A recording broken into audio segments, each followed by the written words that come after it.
നാളത്തെ പൗരന്മാരാകേണ്ട കൊച്ചുകുട്ടികളെ വാർത്തെടുക്കേണ്ടത് നമ്മുടെ കലാലയങ്ങൾ തന്നെയാണ്. കലാലയത്തിലെ ജീവിതം ഒരു കുട്ടിയെ സംബന്ധിച്ചിടത്തോളം പ്രൈമറി സ്കൂൾ മുതൽ ഹയർ സെക്കൻഡറി വരെയുള്ള കാലഘട്ടം വളരെ വിലപ്പെട്ടതാണ്. അവിടെ അവരെ വാർത്തെടുക്കുന്നതിൽ ചെറിയ പങ്കും അധ്യാപകർക്ക് തന്നെയാണ്.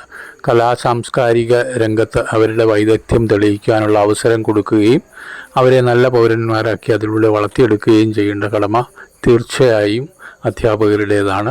അതിന് വിലപ്പെട്ട പങ്ക് അവർ നന്നായി വഹിക്കുകയും ചെയ്യുന്നുണ്ട്. പല സ്കൂളുകളിലെയും കലോത്സവങ്ങൾ അല്ലെങ്കിൽ അവിടുത്തെ ആനിവേഴ്സറി പ്രോഗ്രാമുകൾ കാണുമ്പോൾ നമ്മൾക്ക് അത് ബോധ്യമാവുക തന്നെ ചെയ്യും.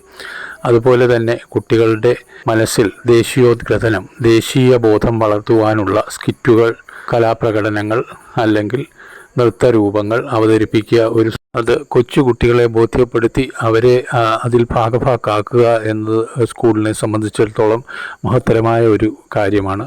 അത് ഈ സ്കൂളുകളെല്ലാം ഭംഗിയായി നിർവഹിക്കുന്നു. അതാണ് ഇവിടെ കാണുന്ന കാഴ്ച. അപ്പോൾ ഇത്തരം സ്കിറ്റുകളും ഇത്തരം നൃത്തരൂപങ്ങളും ഇനിയും എല്ലാ സ്കൂളുകളിലും പിന്തുടരുകയും നമ്മുടെ ദേശീയബോധം, ദേശീയോദ്ഗ്രഥനം വളരട്ടെ എന്ന് ആശംസിക്കുകയും ചെയ്യുന്നു. ഇന്നത്തെ കൊച്ചുകുട്ടികൾ നാളത്തെ ഭാവി പൗരന്മാരാണ്. അവരാണ് നമ്മുടെ നാടിൻ്റെ ഭാഗതയെ നിർണ്ണയിക്കേണ്ടവർ. ഈ കുരുന്നുകളുടെ സന്തോഷം അതിൽ കാണുന്നില്ലേ, അവരുടെ മുഖത്ത് തെളിയുന്ന ഉത്സാഹം, ഇത് നാളത്തെ നാടിൻ്റെ ഐശ്വര്യമായി മാറട്ടെ എന്ന് ആശംസിച്ചുകൊള്ളുന്നു. ജ്ഞാനാനന്ദ ഗുരുകുല വിദ്യാലയത്തിന് ആശംസകൾ.